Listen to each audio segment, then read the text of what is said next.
Mga Bicolano, sa Manapasikan Mundo, welcome po sa yung special coverage kung pong aldaw ng Biyernes, pizza pressing ngunyan ka Setyembre, ini po mga tugang ang satuya na translasyon coverage kan PBN Broadcasting Network Incorporated. Ang coverage po ini madalanong kasi nadadalan po sa www.southcast.com. Asin po sa kabusing stasyon kan Samuyang Network, hindi po sa Bicol Region. Lagi po kita sa iba niya mga estasyon na nakagahapon. Asin po mga sugang poon sa poon hanggang matapos. Yan po nadarahon sa ito live kan PBN TV 5. Hindi po sa siyudad kan Naga. Ako po si Henry Masada. Ako yan po itinagpamili sa iyong kapaling niya nakagahapon. Si Ms. Tess Banyares Delphine. Good afternoon, Ms. Tess, partner. Thank you, Henry. At marahay na hapon sa imo.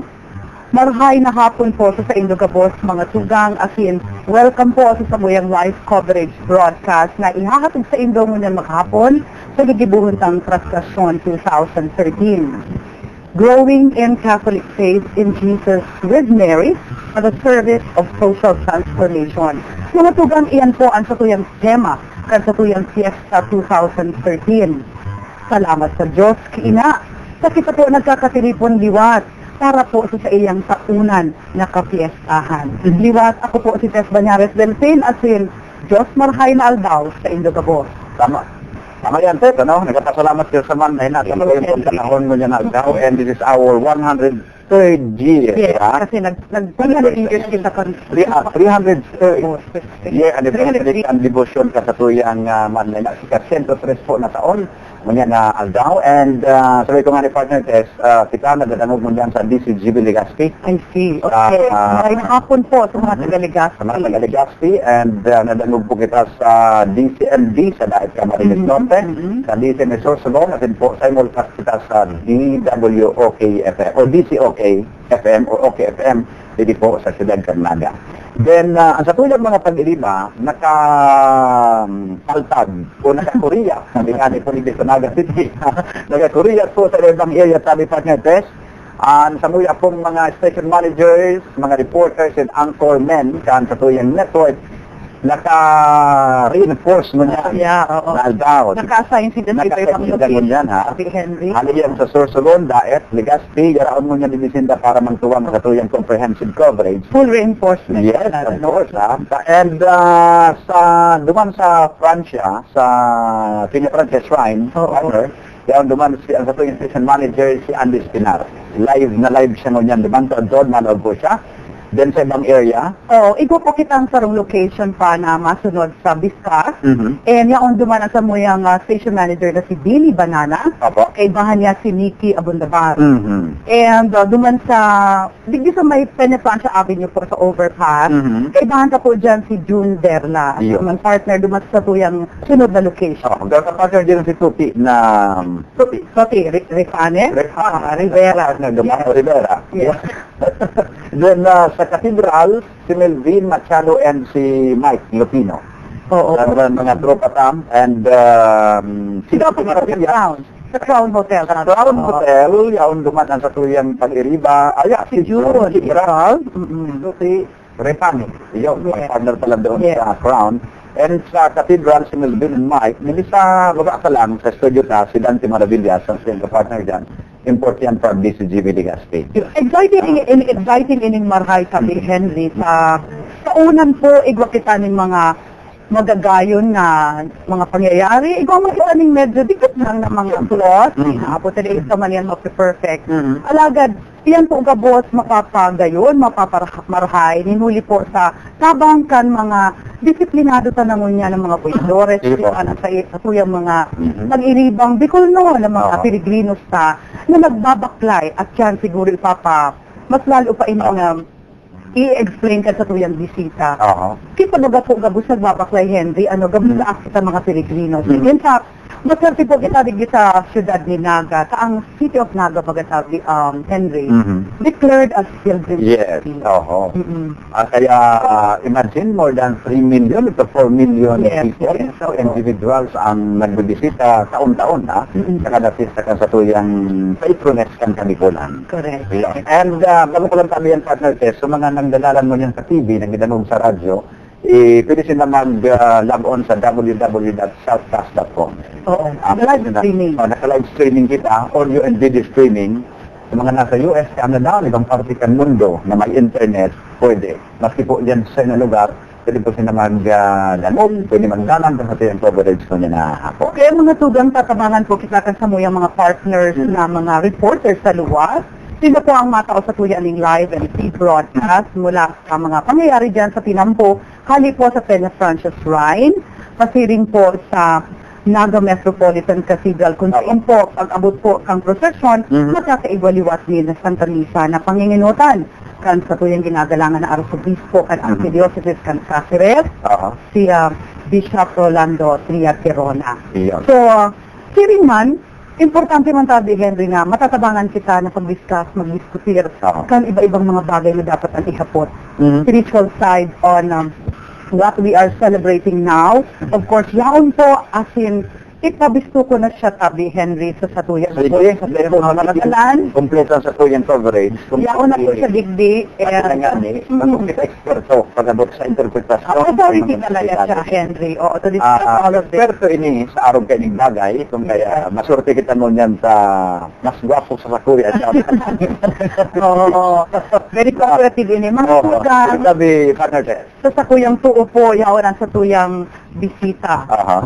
I'd like to introduce to you our guest here at TBN TV5 studio, Reverend Father Rex Andrew Alarcon. Siya po ang satuyang famosong church historian. Siya po ang sakop doon ng history sa Major Seminary. Kasi siya man po ang director sa Naga Parochial School. Mag-hi na hapon. So sa imo, Father Rex, welcome po sa studio. Yes, maraming hapon. Sa staff ng TBN, as in sa mga nagsusubaybay, nagdudalan sa television, as in sa radyo, exciting ka, recovered ang Bicol region. So, maraming hapon po, as in, ako na ugma na makabalik din sa TBN. This is not the first time na. So, maraming hapon po. As in, happy fiesta. Ngunyan po, iyan po ang translation, pero iyon po ang fiesta kan Divino Rostro. Kung hilingan po nito ang prosesyon, ibang duwang images na dinadara ang Divino Rostro sa ang imahe ni Ina. So, ngunyan, ipapiestahan kang Divino Rostro, and then iyon man ini ang tuon kang novenaryo kang fiesta ni Ina, ngunyan na hapon. Ayun. Mapuon ako, Father Rex. Nabanggit sa tuya na kasubagulang kasamang Henry ni Father Rex. Kaibahan si Divino Rostro sa satuya ba ng pagbaklay, ano? Ang mahal na ina, yaon dyan, pigkakabit kita, ano, sa satuyang pagbaklay, di mga Pilipino. Kaibahan siya, Permi. Igo pagka Father Rex kitang istorya ka iyan kung taano ta, pinag-iiba sa prosesyon. Although, mas may hararon pa iyan na relasyon sa satuyang pagtubod bilang Kristiyano. Balikan na muna itong istorya. Marhay na, saro sa mga ini yung coverage na aside from itong mga descriptions na kaining mga pangyayari, ang sarang major element yung mga istorya. Correct, opo. Kasi naipot mo pong mga nagdadalan, pag nagbalik na kami sa mga pinaghalian nindo, it is the stories that you bring. So we begin with, siguro marahay na magpunta sa sarang istorya. Itong 1882, ang buwaning threat ang cholera morbid dito sa area ta. Nagkuya na ini, nagkaigwa na kang epidemya sa Manila, at ibang parte kang Kinaban. Ikaw sa mga padi kayo na nakadestina digdi, nag-suggest siya naman sa obispo na nagiramdaman niya duman sa Espanya. Kang magkaigwa kang siring kayo yung epidemic. Nag-devotion sila sa Divino Rostro. Ang gusto din ang Divino Rostro, the Holy Face. So kaya sabi nila, ilaag so imahin kang Divino Rostro dyan sa katedral, pati imahan ang imahin kang ina, ang mahal na ina. Nag-devotion sa mga tao, kasi nag-igwa ng milagro na daiman na banyaran sa mga taga-digding sa Naga, sa Bicol. Kaya bilang pasasalamat, nangako ang mga tao, especially ang mga kapadian na sa mga sulong prosesyon, iba ining lagawan kang Divino Rostro. Kaya dumanag po ninyo yung tradisyon na pag may historical mahal na ina, dinadala ang Divino Rostro. So, sa ibahan, ang Divino Rostro. Ayun. Naiiyak ang sa iyang novenaryo. Ano po? Nainot ang sa iyong novenaryo. Ano yan ang kapiyastahan niya? Iyo po. Yan itong istorya. Itong sabi mo po na masararom na kahulugan na dahil ito dapat malingawan na ini yung pagkautaling onra ki ina. Mayo inining halaga as in daiman ini dapat dibuhon kung inisuhay si Jesus. Iba kita bigdining imahen as in siguro ang camera pwedeng ipahiling ang imahen ni ina. Pwede po bigdi sa imahen. Pag hiniling tatlo ining imahen ni ina, yaon bigdi ang sa inang aking si Jesus. At ito na beses, dahil na papansin ni Yes. alagad kundi ang pagdibusyon ka ina huli ki Jesus. In other words, apart kung suhay kan sa tuyang pagmidbid sa aki ng Diyos, mayon say ang devotion na ini. So, iyo po ini itang masararom na kahulugan. So, kaya nga ni igwa kita ng kasabihan na sa Latin, ad Iesum per Mariam, kasiring ki Jesus sa paagi ni Maria, to Mary. So, kaya sa tuya po ng mga devoto, sa mga peregrinos na nagyaon digdi, sa mga viadores, marhay na dahil kang palingawan, na pag minara ni kita kiina, dahil kita minapundo kiina, hinahagad ka na, darohan kita mo ina, kung sa iyang ate. Iyo po. So, iyo man ini, sa mga tugang niya itong, para man maipaliwanag na, dahil nagtatapos kiina ang sa tuyang pagdebosyon. Opo. Padre, kasorin po nagpoon ang proseso na ang Divino Rostro iiba sa prastasyon. After 1882. So, iyon na iyan. Naging tradisyon na. Dati, iba naman po yung prastasyon. Ayun. So, naging tinakang prastasyon. Kasi pa lang po kayo ito, talagang termina kasabay ang Divino Rostro. Divino Rostro. Pero sa devotion po sa mahal na ina, sa Mr. Senior Divino Francia, nagpunto ini kang 1710, around 1710. We say around 1710, ang nakuha lang po kayong document, surat na kang 1710, igwa na ning ermita, igwa na ning imahen, nagduturo man na ang mga tao pag Sabado. So, pero sabihin, some years earlier, pwedeng nakuha na. Itong fetch sa kasusurat, 1710. So, mga 300 years na taon na, ganyan, kung from 1710, 2013, 330. Pero ini pong pinamumugtas ang presenting niya Piña Frances Shrine. Iyo po sa original na location kang chapel. Iyo po. Diba po exactly dyan, pero near that place, itong po yan sana, light material, near the light material. Harani ka salog, kaya sa man sa foot of the mountain kang isarog. I see. Iyo, naghahagal sa lugar na ito. Naghahagal sa mga simarones na magkaigwaman sila duman ng lugar na kung saan maako nila ang mga sakramento. See, igo dyan, pag nandyan po ka sa Francia, may gano'n ng statue ni Father Miguel de Covarrubias. Yes po. Pag nandyan po ka mo, yan din.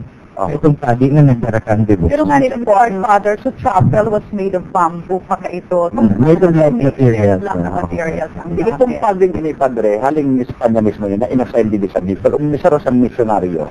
Actually, Spanish origin siya, pero di na siya nagpalugo sa Pilipinas. At ang nag-adal siya sa UST. Seminaryo. Di ba po naging klase ni Rizal? Ito yan pa, si Rizal very late. Late na. Father Miguel Robles. Miguel Robles de Covarrubias. Kulang sa mga alumnos. Iyo po, alumnus. Ang aram po kaya na Samuel Henry, ano po Father ni Polipando? Digdi na nga ni siya garo inordinahan na padi. Hindi na siya na-destina. Ang pangako niya, hulit at dapat yung mga favors na natatanggap na re-receive niya. Sabi niya, pag ako nakapadi, napagito ako ni simbahan. Sige, we will have more on that, Padre. Mga para nalang po sa TVN TV5 sa Maya City. And we have now a live report from Mabalikan ni Jirain, balik sa Achan. Kaya po niya to si Manager Andy Spinar, kang DC and Exorcio doon. Andy, kumusta dyan? Good afternoon. Andy?